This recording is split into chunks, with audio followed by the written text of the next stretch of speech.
Tout d'abord, il y a comme un malentendu autour de Georges Corafas.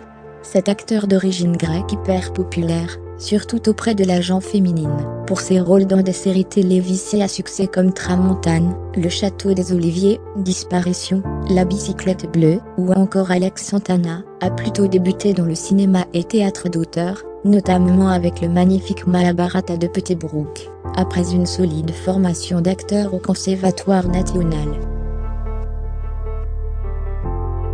Georges Corafas grandit entre les blues-belles Gilles du Lido, où son père travaille comme chef d'orchestre, et les arbres de la maison de cocher que ses grands-parents ont dégoté à la sortie de Versailles.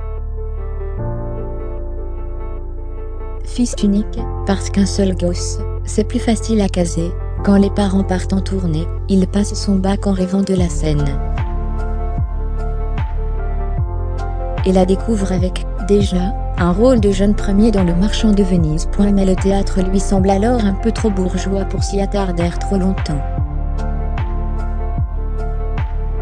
L'urgence d'une vie façon Janis Joplin et autres Jim Morrison l'attire au point de se lancer sur scène dans des performances où, de son propre aveu, il hurlait plus qu'il ne chantait ses propres compositions.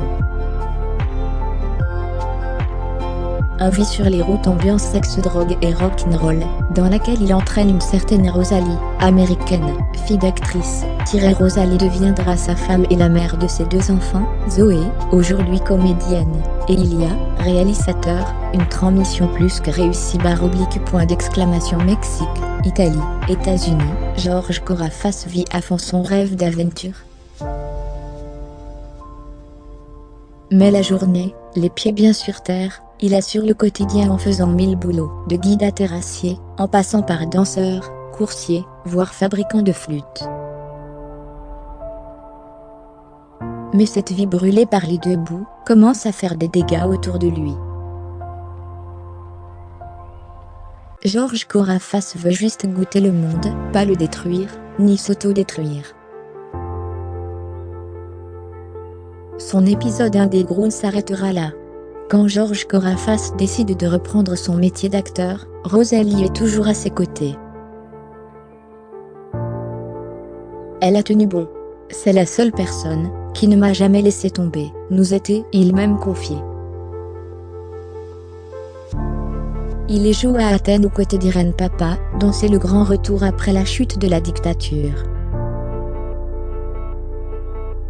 Puis, pendant 4 ans, il embarque dans la folle aventure du Mahabharata de Petit Brook, aux côtés duquel il travaillera pendant 6 ans.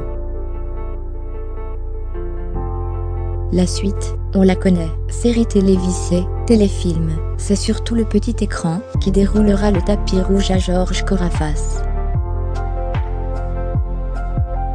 Ces dernières années, l'acteur quadrilingue travaillait surtout à l'étranger. Dans Clem, avec Lucie Lucas et Victoria Abril, qui marque son retour sur les écrans français. Le Sexy Sexa, il vient de fêter ses 65 ans, et son sourire ravageur fait bouger les certitudes, et met à l'épreuve les équilibres. En coulisses, le comédien vient de terminer l'écriture à 4 mains de son premier long métrage, une tragédie qui se déroulera en Grèce au XIXe siècle. L'heureux élu de cette coécriture / une certaine Rosalie, sa femme depuis désormais près de 40 ans. Crédit photo, Abaca.